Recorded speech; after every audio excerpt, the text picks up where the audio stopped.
کھا کر جاتے ہیں گیتسمنی کے باغ کی طرف، تو اس سے پہلے لکھا ہے کہ انہوں نے گیت گائے، تو یہ ان مزامیر میں سے وہ گیت گاتے تھے۔ دوسری عید ہوتی تھی جسے ہم خیموں کی عید کہتے ہیں، خیموں کی عید پر بھی لوگ ان مزامیر میں سے گاتے تھے جب وہ یروشلم کی طرف جاتے تھے۔ اور تیسری عید ہے جو ابھی ہم نے کل جس کا تذکرہ کیا ہے، اور پادری صاحب نے مجھے امید ہے کہ اس پہ بات کی ہوگی، پینتیکوسٹ کی عید۔ یہ تیسری عید تھی جس پر لوگ جاتے تھے عید منانے کے لیے یروشلم میں، اور قافلوں کے ساتھ وہ پہنچتے تھے اور راستے میں گیت گاتے جاتے تھے، اور یہ مزامیر ان کے ایک گیتوں کی کتاب ہوا کرتی تھی۔ تو اس حوالے سے یہ مزامیر بڑے اہم ہیں، اور یہ ہمیں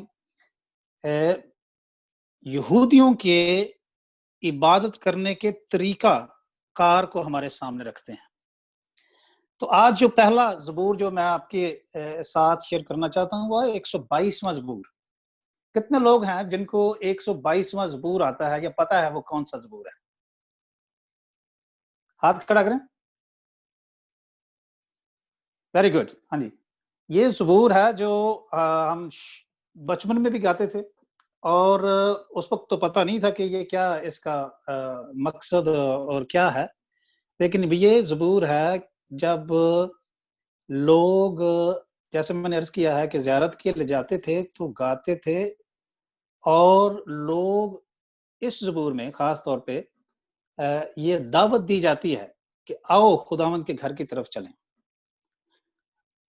اور زبور نویس کے لیے خدا کے گھر کی طرف جانا یا خدا کی حضوری میں جانا اس سے بڑی خوشی کی بات اس کے لیے کوئی نہیں تھی۔ اس لیے وہ کہتا ہے کہ میں خوش ہویا جد مینوں آکھن لگے کہ آؤ یہوہ دے گھر چلیے۔ فیصل آباد میں جو لوگ فیصل آباد سے جن کا تعلق ہے ان کو پتہ ہوگا کہ وہاں پہ اکثر لوگ جو ان کا حصے مزاح جو ہے یا ان کی جو ہے آپ کہہ لیں کہ مزاح کرنے کی جو عادت ہے وہ بڑی عام سمجھ جاتی ہے۔ یہ پتہ نہیں کیسے ان کی بن گئی یہ ایک نشانی یا ایک ان کی پہچان بن گئی ہے، لیکن ہے یہ۔ تو ایک دفعہ ہم کچھ دوست کھڑے تھے ایک بازار میں، تو وہاں پہ ایک مسلمان دوست اور ایک مسیحی دوست کھڑے تھے، تو مسلمان دوست نے کہا کہ جی ہم جب خوش ہوتے ہیں تو ہم تو پتہ نہیں کیا حلوہ بناتے ہیں یا جو بھی کچھ چیزیں اس نے گنوائی، تو اپنے مسیحی دوست کو پوچھتا ہے جی آپ جب مسیح خوش ہوتے ہیں آپ کیا کرتے ہیں؟ تو اس نے عذرائے مذاق کہا کہ ہم جب مسیح خوش ہوتے ہیں نا اسی زیادہ زیادہ گرجے ٹور جانے ہیں۔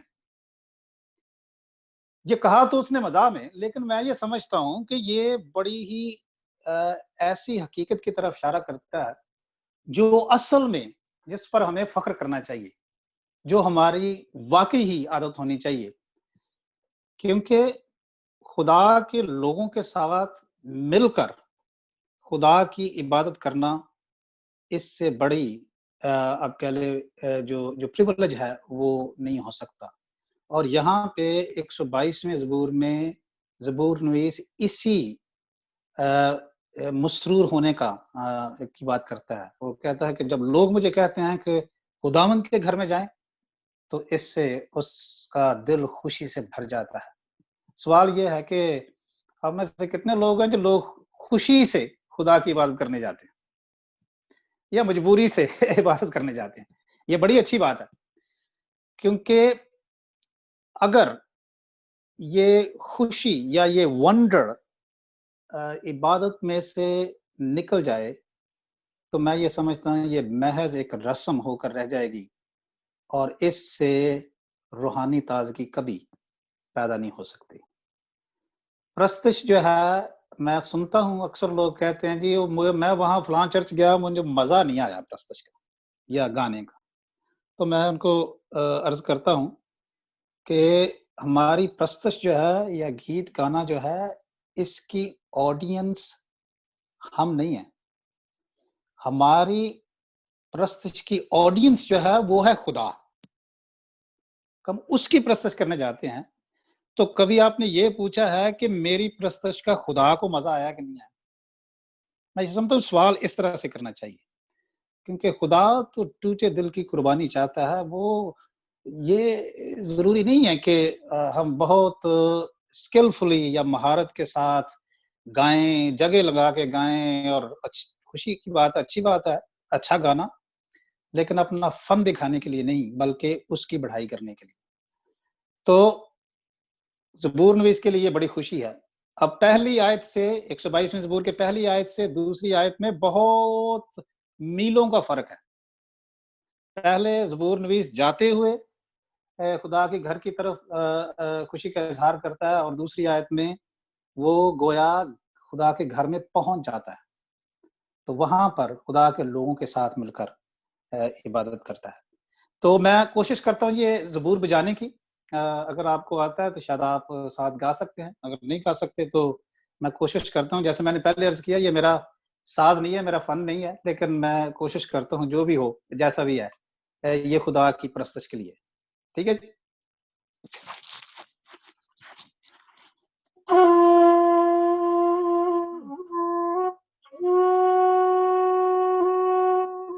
اگر آپ سن سکتے ہیں تو آپ ہاتھ کھڑا کریں تاکہ مجھے پتا چلے کہ آپ کو آواز آ رہی ہے۔ Thank you.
Thank you.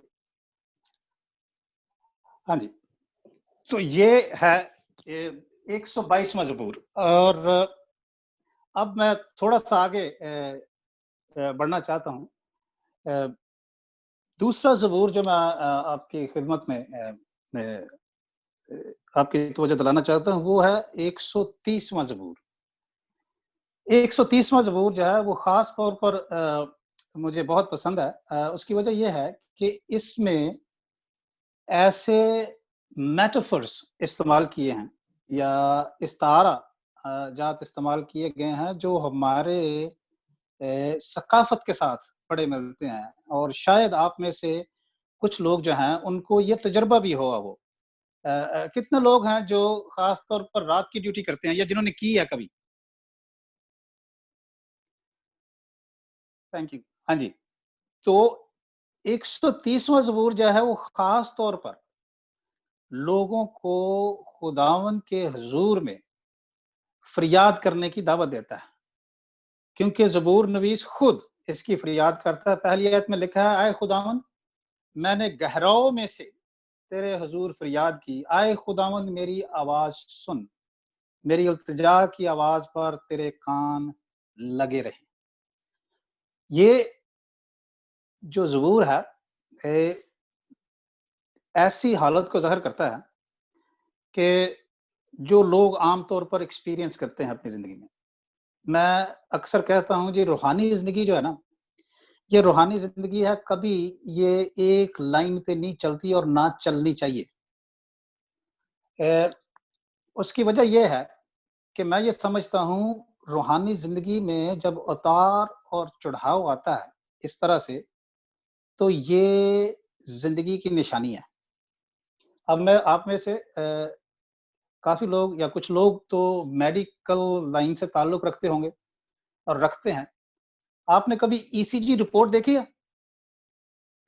E C G report جو ہے وہ ایسے چلتی ہے نا، اور وہ ایسے چلنا بہت ضروری ہے، کیونکہ اگر وہ ایسے نہ چلے اور فلیٹ لائن ہو تو فلیٹ لائن کا مطلب ہے کہ بندہ پھڑک گیا، ہاں، وہ بندہ زندہ نہیں ہے. لیکن اس کا مطلب ہے کہ زندگی باقی ہے. میں جب ٹین ایجر تھا تو ایک دفعہ ہمارے فیصل آباد میں عرفان صاحب اور باجی تو جانتے ہوں گے، پادری عنایت گل صاحب ہیں، ان کے ساتھ ایک دفعہ میری بات ہوئی. میں نے کہا جی یہ کیا مسئلہ ہے کہ جب میں کبھی تو روحانی طور پر بڑا اپنے آپ کو اس طرح سے اوپر سمجھتا ہوں اور کچھ وقت آتا ہے اور پھر نیچے چلا جاتا ہوں اور پھر اوپر. یہ کیا مسئلہ ہے؟ یہ ایک طرح سے کیوں نہیں رہ سکتا مستقل؟ تو مجھے آج تک یاد ہے ان کا یہ جملہ. انہوں نے کہا تھا کہ یہ اوپر نیچے جانا یہ روح میں چلنے کی نشانی ہے، یہ روحانی طور پر فعال ہونے کی نشانی ہے. یہ مجھے اس وقت بات سمجھ نہیں آئی تھی، لیکن اب میں جب سوچتا ہوں تو میں یہ سمجھتا ہوں کہ یہ بڑی حد تک حقیقت ہے، اور بلکہ ہے حقیقت. کیونکہ جب آپ یہاں پر ہوتے ہیں تو ممکن ہے کہ روحانی تکبر پیدا ہو اور آپ کو خدا کی ضرورت اتنی محسوس نہ ہو. لیکن آپ جب نیچے جاتے ہیں پھر نیچے جا کر آپ کو احساس ہوتا ہے کہ نہیں، مجھے اوپر اس مقام پر پھر پہنچنے کی ضرورت ہے. تو پھر آپ کو خدا کی ضرورت پڑتی ہے اور پھر آپ اس کے ساتھ کنیکٹ ہوتے ہیں، جیسے ہم روحانی تازگی کہتے ہیں. روحانی تازگی کے لیے یہ جو خواہش ہے پھر وہ پیدا ہوتی ہے. تو یہ اس طرح سے چلتا ہے. یہ عام زندگی میں بھی کبھی حالات اچھے ہیں کبھی اچھے نہیں ہیں، تو اس میں گھبرانے کی ضرورت نہیں ہے، بلکہ اس کو اس طرح سے سمجھیں کہ یہ آپ میں یا مجھ میں روحانی زندگی اور تازگی کے لیے ایک خواہش موجود رہتی ہے جو زندگی کی نشانی ہے، اور یہ ہونی چاہیے. تو یہاں پہ جہاں پہ ہم نے 122ویں زبور میں دیکھا کہ زبور نویس بڑی خوشی سے خدا کی عبادت کرنے جاتا ہے اور خدا کے لوگوں کے درمیان وہ اپنی جو مسرور ہونے کا اظہار کرتا ہے. لیکن 130ویں زبور میں ہم پہلی آیت میں ایسے پڑھتے ہیں کہ جہاں پہ وہ وہاں پہ ہے، اب وہ پھر نیچے آ گیا ہے، اور اس کی خواہش ہے کہ وہ پھر اوپر جائے. اور اس کے لیے وہ کہتا کیا ہے کہ یہ جو ہے میں تیرے انتظار اس طرح سے کرتا ہوں جیسے کوئی شخص جو ہے رات کی ڈیوٹی دیتا ہو اور اس کو صبح کا انتظار ہو کہ کس وقت صبح ہو اور میں جا کر اپنے چاہنے والوں سے اپنے پیاروں سے جا کے واپس ملوں. یہ وہ جو لانگنگ ہے، this longing is called longing for spiritual renewal.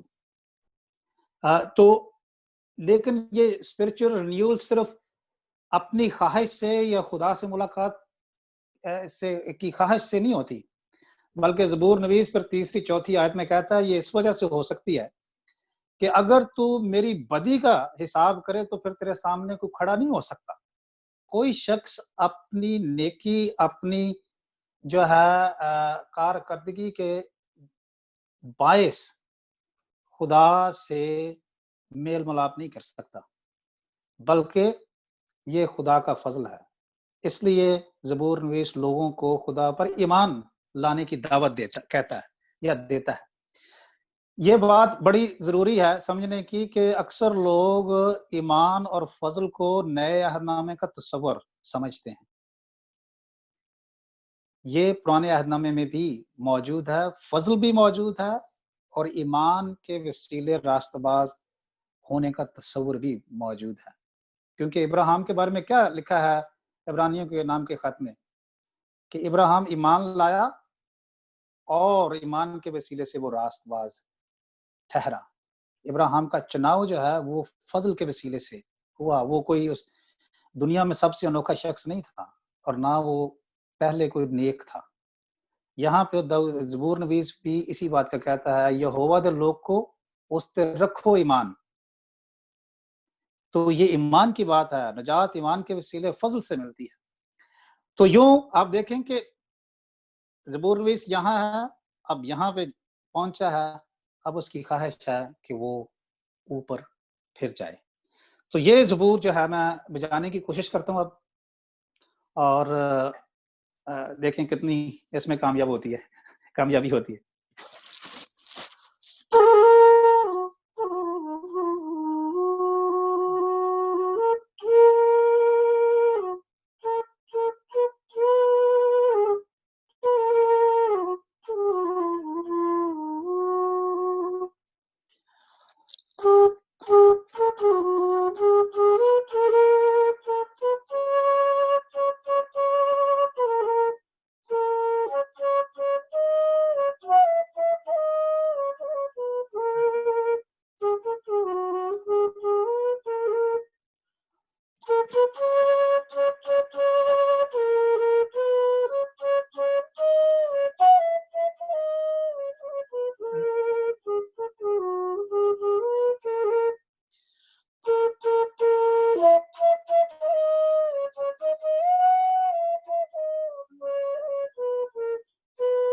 Thank you.